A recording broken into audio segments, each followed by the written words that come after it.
এবং এই সবগুলোর পিডিএফও আপনারা পেয়ে যাবেন। কী করে পাবেন আপনারা অবশ্যই ভিডিও দেখতে থাকুন, আপনারা জানতে পারবেন, ক্লাসটা দেখতে থাকুন। প্রথম প্রশ্ন আজকের দেখি আমরা, ছাড়পত্র কাব্যের রচয়িতাকে। তো ছাড়পত্র কাব্যের রচয়িতা হচ্ছেন Sukanta Bhattacharya is the right answer of this question. ছাড়পত্র কাব্যের রচয়িতা হচ্ছে সুকান্ত ভট্টাচার্য। Clear sir? হে মহাজীবন এই কবিতার রচয়িতা কে? একটা কবিতা ছিল হে মহাজীবন বলে। তো এই হে মহাজীবন এই কবিতাটা কে লিখেছিলেন? Correct answer Sukanta Bhattacharya is the right answer of this question. এই ধরনের খুব গুরুত্বপূর্ণ প্রশ্ন আপনাদের আজকের ক্লাসে হতে চলেছে। অভিযান, অভিযানটা কার কাব্যগ্রন্থ? এটা সুকান্ত ভট্টাচার্যের রচিত একটা কাব্যগ্রন্থ। সুকান্ত ভট্টাচার্যের বিখ্যাত উক্তি কোনটি? নিচে বেশ কয়েকটা উক্তি আছে, তো তার মধ্যে সুকান্ত ভট্টাচার্যের উক্তি কোনটি? নাম্বার 1, সবার উপরে মানুষ সত্য, এ বিশ্বকে এ শিশুর বাসযোগ্য করে যাব আমি, চল চল চল, না জীবনের জয়গান। এই চারটার মধ্যে কোনটা হবে কারেক্ট আনসার? সুকান্ত ভট্টাচার্যের এখানে কোন উক্তিটা সুকান্ত ভট্টাচার্য করেছিলেন স্যার? এ বিশ্বকে এ শিশুর বাসযোগ্য করে যাব আমি, এটা হবে এই ক্ষেত্রে correct answer of this question.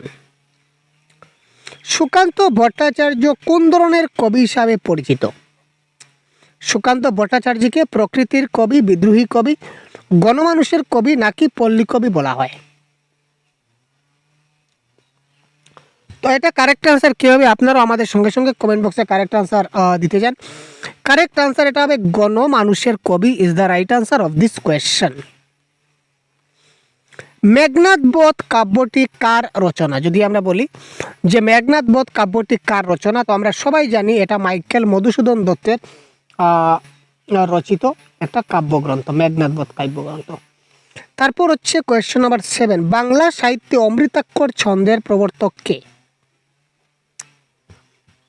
Bangla সাহিত্যে অমৃতাক্ষর ছন্দকে প্রবর্তন করেছিলেন বা এই অমৃতাক্ষর ছন্দের প্রবর্তক কে যদি আমাদের বলে, তাহলে কারেক্ট আনসার আমাদের হয়ে যাবে Michael Madhusudan Dutt is the right answer of this question. Clear? বীরাঙ্গনা কাব্য কার লেখা? কোয়েশ্চন নাম্বার 8, বীরাঙ্গনা কাব্য কার লেখা? এটা কোয়েশ্চন নাম্বার 8। এই ক্ষেত্রে কারেক্ট আনসার আমাদের হবে Michael Madhusudan Dutt is the Michael Madhusudan Dutt is the right answer of this question, বীরাঙ্গনা কাব্য। বাংলা সনেটের প্রবর্তক কে? আমরা যদি দেখি বাংলা সনেটের প্রবর্তক কে, এটার কারেক্ট আনসার হচ্ছে মাইকেল মধুসূদন দত্ত। তো মাইকেল মধুসূদন দত্ত থেকে বেশ কয়েকটা প্রশ্ন দেখলাম, সুকান্ত ভট্টাচার্য থেকে দেখলাম, এবার আমরা দেখব কাজী নজরুল ইসলাম থেকে। বুড়ো শালিকের ঘাড়েরও এই একটা প্রহসন, এটাকে একটা প্রহসন বলা হয়। বুড়ো শালিকের ঘাড়েরও এটা একটা প্রহসন। এই প্রহসনটা কে লিখেছিলেন? কারেক্ট আনসার হচ্ছে মাইকেল মধুসূদন দত্ত। বিদ্রোহী কবিতার রচয়িতা কে? কারেক্ট আনসার নজরুল ইসলাম, এবং নজরুল ইসলামকে বিদ্রোহী কবি বলেও জানা যায়, এটা আপনারা মনে রাখবেন। অগ্নিবীণা কার কাব্যগ্রন্থ স্যার? অগ্নিবীণা এটা কার কাব্যগ্রন্থ যদি আমরা দেখি তো কি হতে পারে? Correct answer question number 12। এক্ষেত্রে কারেক্ট আনসার হচ্ছে কাজী নজরুল ইসলামের রচিত একটা বিখ্যাত কাব্যগ্রন্থ যার নাম হচ্ছে অগ্নিবীণা। কাজী নজরুল ইসলামের ডাকনাম কি? যদি আমরা প্রশ্ন দেখি কাজী নজরুল ইসলামের ডাকনাম কি, তো এটা কারেক্ট আনসার হবে দুখু মিয়া। আপনারা মনে রাখবেন, এটা প্রশ্ন আসতে পারে। কাজী নজরুল ইসলামকে দুখু মিয়া নামেও জানা যায়, তার ডাকনাম ছিল দুখু মিয়া।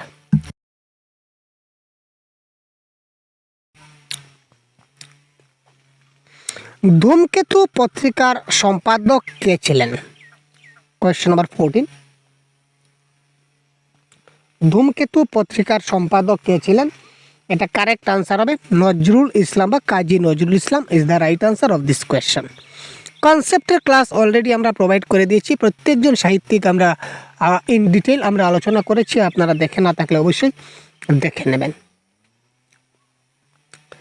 সাম্যবাদী কবিতার রচয়িতা কে? সাম্যবাদী কবিতার রচয়িতা কে? এটা কারেক্ট আনসার কি হবে? সাম্যবাদী। কারেক্ট আনসার হবে কি sir? Kazi Nazrul Islam is the right answer of this question. সাম্যবাদী কবিতার কবি হচ্ছে কাজী নজরুল ইসলাম। রূপসী বাংলা কার কাব্যগ্রন্থ, অর্থাৎ রূপসী বাংলা কাব্যগ্রন্থটি কে লিখেছিলেন? Question number 16। এটা হবে Jibanananda Das is the right answer of this question. Jibanananda Das is the right answer. Rupasi Bangla কাব্যগ্রন্থের রূপসী বাংলা কাব্যগ্রন্থ তিনি লিখেছিলেন জীবনানন্দ দাস। বনলতা সেন এই কবিতার কবিকে? কোয়েশ্চন নাম্বার 17 যদি আমরা দেখি, বনলতা সেন এই কবিতার কবির নাম কি? এটা কারেক্ট আনসার কি হচ্ছে? এটা হচ্ছে জীবনানন্দ দাস। আমরা কবি ধরে ধরে আমরা এমসিকিউ গুলা সলভ করছি। ধূসর পাণ্ডুলিপি, ধূসর পাণ্ডুলিপিটা কার লেখা? Question number 18। এটাও জীবনানন্দ দাশের রচিত একটা লিখন, ধূসর পাণ্ডুলিপি।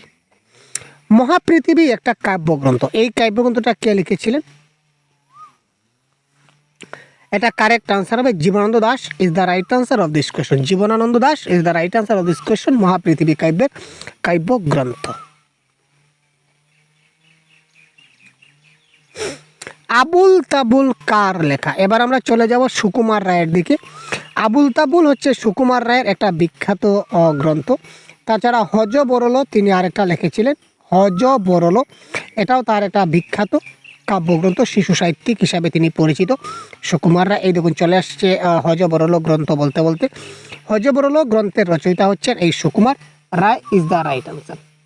তারপর তিনি আরও লিখেছিলেন, যেমন পাগলা দাশও লিখেছিলেন, ওনাকে ননসেন্স সাহিত্য বলা হয়, বা ঝালাপালা লিখেছিলেন, অনেকগুলো আছে, আমরা দেখব এক এক করে। এই দেখুন বলতে বলতে সবগুলো চলে আসছে আমাদের সামনে। পাগলা দাশু চরিত্রের স্রষ্টাকে? এই ওনার একটা চরিত্র তিনি দিয়েছিলেন পাগলা দাশু। তো এই পাগলা দাশু চরিত্র কে দিয়েছিলেন বা এই চরিত্রের স্রষ্টাকে যদি বলে, তাহলে কারেক্ট আনসার কী হবে? Sukumar Ray is the right answer of this question. Sukumar Ray কোন ধরনের সাহিত্যের জন্য বিখ্যাত? সুকুমার রায় কী ধরনের সাহিত্যের জন্য বিখ্যাত? এটা কারেক্ট আনসার হবে ননসেন্স সাহিত্যের জন্য তিনি বিখ্যাত, এটা মনে রাখবেন। ঝালাপালা কার রচনা? গুরুত্বপূর্ণ প্রশ্ন স্যার। ঝালাপালা কার রচনা? Question number 24। এটা কারেক্ট আনসার হবে সুকুমার রায়ের রচনা। ঝালাপালাটা কার রচনা? এটা কারেক্ট আনসার হবে সুকুমার রায়। এবং সম্পূর্ণ ক্লাসের পিডিএফগুলো আমরা এই সহজগুরু অ্যাপে আপলোড করে দিয়েছি। আপনারা সহজগুরু অ্যাপটা ডাউনলোড করে আমাদের কোর্সে জয়েন হলে আপনারা এই সম্পূর্ণ পিডিএফটা পেয়ে যাবেন, এই 500 কোয়েশন। তাছাড়াও আরও অনেক কোয়েশন আছে, অনেক কনসেপ্ট আছে, প্রত্যেকটা টপিকের পিডিএফ আছে, তাছাড়া ক্লাস আছে, মক টেস্ট আছে, প্র্যাকটিস সেট আছে, আপনারা সবগুলোই এই একই কোর্সে পেয়ে যাবেন। লক্ষণের শক্তিশাল কার লেখা? লক্ষণের শক্তিশাল, কোয়েশ্চন নাম্বার 25।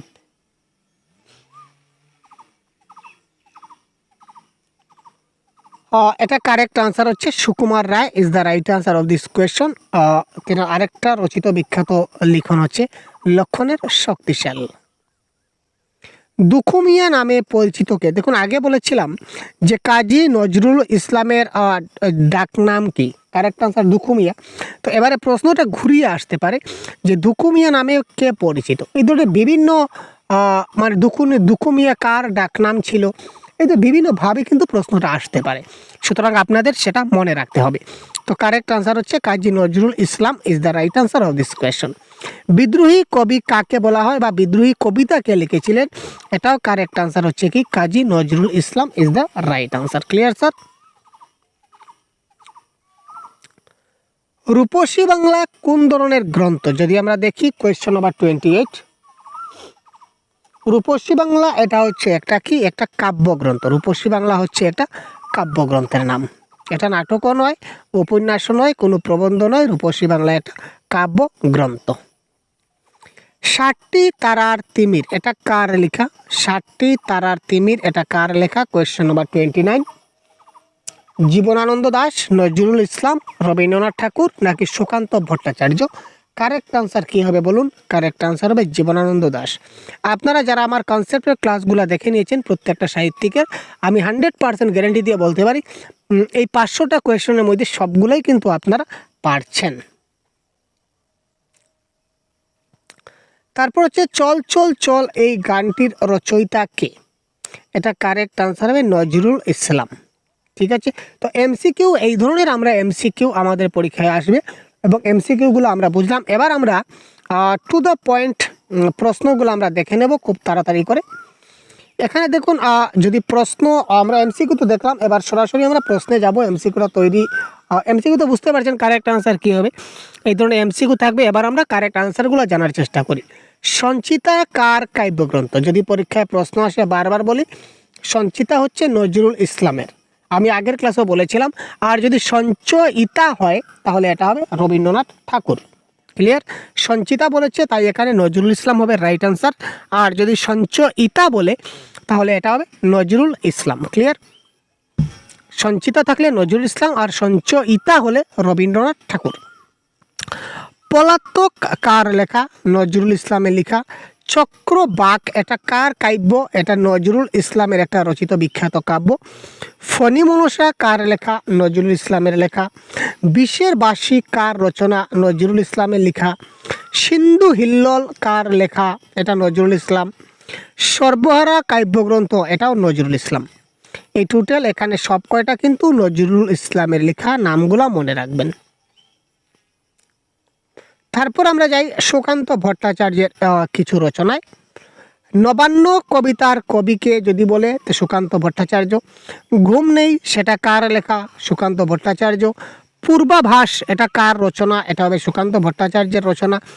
মিঠে কড়া এটা কার লেখা? তাহলে এটা হবে সুকান্ত ভট্টাচার্যের লেখা। সুকান্ত ভট্টাচার্য কত বছর বয়সে মারা যান? মাত্র 21 বছর তিনি জীবন ধারণ করেছিলেন। তারপর তিনি 21 বছর পরে তিনি মৃত্যুবরণ করেন, অর্থাৎ তার জীবনকাল ছিল মাত্র 21 বছর। এবার আমরা মাইকেল মধুসূদন দত্ত সম্বন্ধে কিছু জানব। কপোতাক্ষ নদ এটা কি ধরনের রচনা? এটা হচ্ছে একটা সনেট ধর্মী রচনা। সনেট মানে চতুর্দশ পদী রচনা, যেটাকে সনেট বলা হয়। তো কপোতাক্ষ নদ এটা কি ধরনের রচনা? এটা সনেট ধর্মী রচনা বা চতুর্দশ পদী রচনা। তো এই সনেটের রচয়িতাকে বা কপোতাক্ষ নদ এই কবিতার কবিকে? কারেক্ট আনসার হবে মাইকেল মধুসূদন দত্ত। তিলোত্তমা সম্ভব কাব্য এই কাব্যটা কার, বা এই তিলোত্তমা সম্ভব কাব্যটা কে লিখেছিলেন? প্রশ্ন যেভাবেই আসুক না কেন আপনারা দেখে নেবেন, প্রশ্নটা ঘুরিয়ে ফিরে আসতে পারে। কারেক্ট আনসার হচ্ছে মাইকেল মধুসূদন দত্ত। একেই কি বলে সভ্যতা এটা কার লেখা? এটা হবে মাইকেল মধুসূদন দত্তের লেখা। মাইকেলের পিতার নাম কি? কারেক্ট আনসার হচ্ছে রাজনারায়ণ দত্ত। জেনারেলি মা বাবার নাম আসে না, তবু আমাদের জেনে রাখা ভালো। মাইকেলের জন্মস্থান কোথায়? কারেক্ট আনসার হচ্ছে যশোরের সাগরদাড়িতে, যশোর জেলার সাগরদাড়ি গ্রামে। মেঘনাদ বধ এর নায়ক কে? নায়ক হচ্ছে মেঘনাদ। নির্জনতার কবি কাকে বলা হয়? এবার আমরা চলে আসছি জীবনানন্দ দাশের কিছু রচনার দিকে। বিখ্যাত প্রশ্ন। নির্জনতার কবি কাকে বলা হয়? কারেক্ট আনসার হচ্ছে জীবনানন্দ দাশ। ঝরা পালক কার লেখা? এটা কারেক্ট আনসার হচ্ছে জীবনানন্দ দাশ। বেলা অবেলা কালবেলা এটা কার লেখা? এটা হচ্ছে জীবনানন্দ দাশ। শ্রেষ্ঠ কবিতা বলে একটা কাব্য আছে, শ্রেষ্ঠ কবিতা বলে একটা কাব্য রচনা করেছিলেন। এই কাব্যটা কে রচনা করেছিলেন? জীবনানন্দ দাশ রচনা করেছিলেন। রূপসী বাংলা প্রকাশিত হয় কবে? তার মৃত্যুর পর প্রকাশিত হয়েছিল। কবির মৃত্যুর পর বা মরণ উত্তর আমরা বলতে পারি, তার মরণোত্তর প্রকাশিত কাব্যগ্রন্থ হচ্ছে রূপসী বাংলা। হাস্য রসের রাজা কাকে বলা হয়? সুকুমার রায়। এবং সুকুমার রায় হচ্ছেন শিশু সাহিত্যিক হিসাবে পরিচিত বা বিখ্যাত। খাই খাই এটা কার রচনা? এটা সুকুমার রায়ের বিখ্যাত একটি রচনা।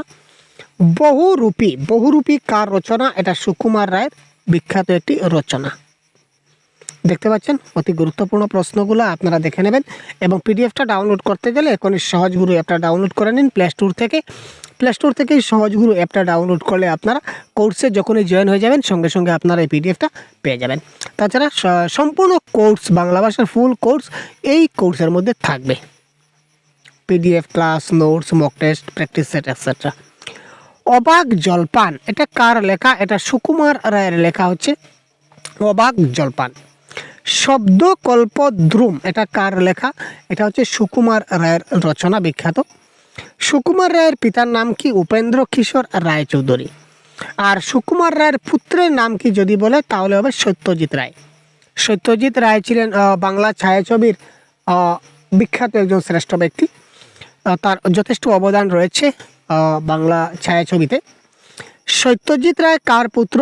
সুকুমার রায়ের পুত্র। সন্দেশ পত্রিকার সঙ্গে কার নাম জড়িত আছে? কারেক্ট আনসার হচ্ছে সুকুমার রায়ের নাম জড়িত আছে। ননসেন্স ক্লাব প্রতিষ্ঠা করেন কে? ননসেন্স ক্লাব, কারেক্ট আনসার হচ্ছে Sukumar Ray is the right answer, এটা হবে কারেক্ট আনসার। আয়রে ভোলা খেয়াল খোলা এটা কার কবিতা? এটা হচ্ছে সুকুমার রায়ের একটা বিখ্যাত কবিতা, আয়রে ভোলা খেয়াল খোলা। বিদ্রোহী কবিতা প্রকাশিত হয়েছিল কোন পত্রিকায়? বিদ্রোহী কবিতাটা কে কার দ্বারা রচনা করেছিল বা কে রচনা করেছিলেন? নজরুল ইসলাম রচনা করেছিলেন। এবং এটা কোন পত্রিকায় হয়েছিল? এটা কারেক্ট আনসার হবে বিজলি পত্রিকায়। ঠিক আছে। ধূমকেতু পত্রিকা কত সালে প্রকাশিত হয়? দেখুন প্রশ্ন কত ধরনের হতে পারে, তাই না ভাই? 500 প্রশ্ন কেন, 5000 প্রশ্ন দিলেও প্রশ্নের শেষ হবে না। তাই আপনারা কি করেন, প্রশ্নগুলো দেখবেন, সঙ্গে সঙ্গে কনসেপ্টগুলো অবশ্যই দেখুন, এটা অনুরোধ করব। কারণ কনসেপ্ট যদি ক্লিয়ার হয় তাহলে এই টপিক থেকে যে কোনো প্রশ্ন আসলে আপনারা সহজেই সমাধান করতে পারবেন। ধূমকেতু পত্রিকাটা 1922 সালে প্রকাশিত হয়েছিল। নজরুল কোন যুদ্ধে যোগ দিয়েছিলেন? প্রথম বিশ্বযুদ্ধে তিনি যোগদান করেছিলেন।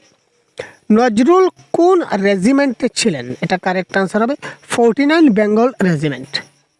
নজরুল কোন রেজিমেন্টে ছিলেন? এটা হবে 49 বেঙ্গল রেজিমেন্ট। প্রশ্ন ঘুরিয়ে ফিরে আসতে পারে। কারার ওই লৌহ কপাট এটা কার লেখা? এটা কাজী নজরুল ইসলামের বিখ্যাত রচনা। চাষার গান এটা কে লিখেছিলেন? নজরুল ইসলাম।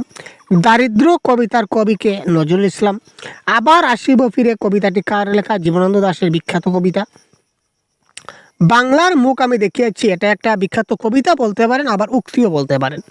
বাংলার মুখ দেখিয়েছি এটা একটা কবিতাও রয়েছে এই বাংলার মুখ আমি দেখিয়েছি নামে, আবার এটা একটা উক্তিও। তো আলটিমেটলি এই উক্তিটা বা এই কবিতাটা কার? জীবনানন্দ দাশের একটা উক্তি বা এটা বিখ্যাত কবিতা। সুচেতনা কার কাব্য? জীবনানন্দ দাশের কাব্য। বনলতা সেন প্রকাশিত হয় কোন পত্রিকায়? বনলতা সেন এটা কবিতা নামক পত্রিকায় প্রথম প্রকাশিত হয়েছিল। কাকাবাবু চরিত্রের স্রষ্টাকে? এটা কারেক্ট আনসার হবে আমাদের সুনীল গঙ্গোপাধ্যায়। ফেলুদা চরিত্রের স্রষ্টাকে যদি বলি সত্যজিৎ রায়, কারণ চরিত্র স্রষ্টা নিয়ে কথা আসছে। ডাকঘর নাটকের চরিত্রের নাম কি ছিল মনে আছে? রবীন্দ্রনাথ ঠাকুর যে ডাকঘর রচনা করেছিলেন, এই ডাকঘর যে নাটক দিয়েছিলেন ওই নাটকের একটা চরিত্র ছিল, চরিত্রের নাম ছিল কি? রতন চরিত্র, মনে রাখবেন। ঘনাদা চরিত্রের স্রষ্টাকে? প্রেমেন্দ্র মিত্র। টেনিদা চরিত্রের স্রষ্টাকে? নারায়ণ গঙ্গোপাধ্যায়। নীল লোহিত এটা কার ছদ্মনাম? কারেক্ট আনসার হচ্ছে সুনীল গঙ্গোপাধ্যায়ের ছদ্মনাম। পরশুরাম কার ছদ্মনাম? রাজশেখর বসুর ছদ্মনাম। এবারে ছদ্মনাম থেকে প্রশ্ন আসবে, ঠিক আছে। যদি বলি কালীপ্রসন্ন সিংহ, তার ছদ্মনাম কি? হুতুম পেঁচা। তিনি হুতুম পেঁচার নস্কা বলে একটা কাব্য লিখেছিলেন। তারপর রবীন্দ্রনাথ ঠাকুর মানে ভানু সিংহ, ঠিক আছে। ঠিক আছে, এই ধরনের বিভিন্ন ছদ্মনাম আছে, আপনারা দেখবেন। বনফুল কার ছদ্মনাম? বলাইচাঁদ মুখোপাধ্যায়। তো বলাইচাঁদ মুখোপাধ্যায় নিয়ে পুরো ডিটেলস আমরা ক্লাস দিয়ে দিচ্ছি, দেখে নেবেন। কল্লোল যুগের কবিকে? জীবনানন্দ দাশ। কিশোর কবি কাকে বলা হয়? সুকান্ত ভট্টাচার্যকে কিশোর কবি বলা হয়।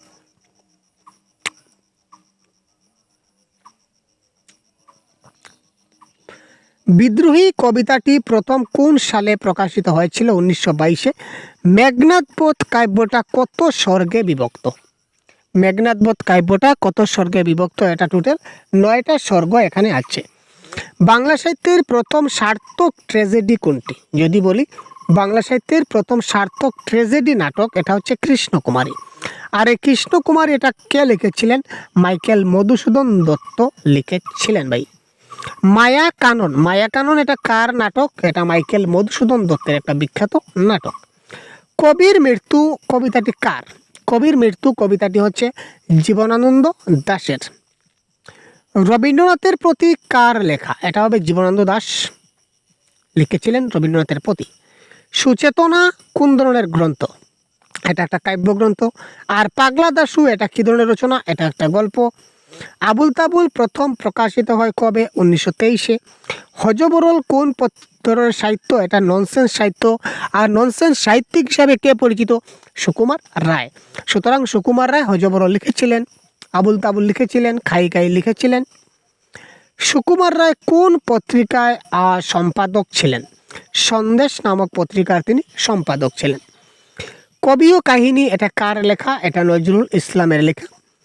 দুলনচাপা কার কাব্যগ্রন্থ? এটা নজরুল ইসলামের কাব্যগ্রন্থ। বাদনহারা কার উপন্যাস? এটা কাজী নজরুল ইসলামের উপন্যাস। কমলাকান্ত দপ্তর এটা কার লেখা? বঙ্কিমচন্দ্রের লেখা। আর বঙ্কিমচন্দ্র চট্টোপাধ্যায়ের ছদ্মনাম কি? কমলাকান্ত। ঠিক আছে, ওই ছিল আজকের ক্লাসের সর্বমোট 100টি গুরুত্বপূর্ণ প্রশ্ন আপনারা দেখলেন। পরবর্তী আমরা সেট 3 রয়েছে, এখানে আপনারা দেখতে পাচ্ছেন সেট 3তে আরও এই ধরনের বিখ্যাত আরও 100টি প্রশ্ন রয়েছে। তারপর আমরা যাব সেট 4-এ। সেট 4-এও কিন্তু আমাদের আরও 100টা প্রশ্ন রয়েছে। আপনারা দেখতে পাচ্ছেন গুরুত্বপূর্ণ সব প্রশ্নগুলো, এমসিকিউগুলো দেখিয়ে দিই। সেট 4 কোথায় আছে?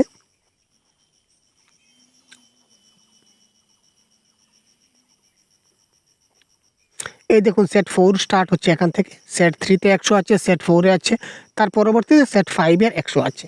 অর্থাৎ সর্বমোট টোটাল এই পিডিএফটা হচ্ছে 500 এমসিকিউর পিডিএফ। আমরা 5টা ভাগে ভাগ করছি যাতে করে আপনারা মনে রাখতে পারেন। ঠিক আছে, ক্লিয়ার?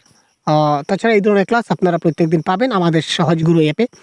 সহজগুরু অ্যাপটা ডাউনলোড করে নিন এবং প্রত্যেকটা টপিকের class, concept, MCQ, mock test, practice set, প্রত্যেকটা ক্লাসের নোটস অ্যাভেলেবল রয়েছে আপনাদের ঝাড়খণ্ড টেটের জন্য। বিশেষ করে এই ডেডিকেটেড কোর্স তৈরি করা হচ্ছে। আপনারা প্লে স্টোর থেকে অ্যাপটা ডাউনলোড করে আপনারা কোর্সে জয়েন হতে পারেন। বিস্তারিত কিছু জানার হলে অবশ্যই আমাদের কমেন্ট বক্সে কমেন্ট করে জানাবেন। ধন্যবাদ। আজকের ক্লাসে এই পর্যন্ত বিদায় নিচ্ছি। পরবর্তীতে আরও কোনো টপিক নিয়ে বা এই সিরিজের পরবর্তী সেট নিয়ে আবার আগামীকালকে কথা বলবো। ভালো থাকবেন, সুস্থ থাকবেন। জয় হিন্দ।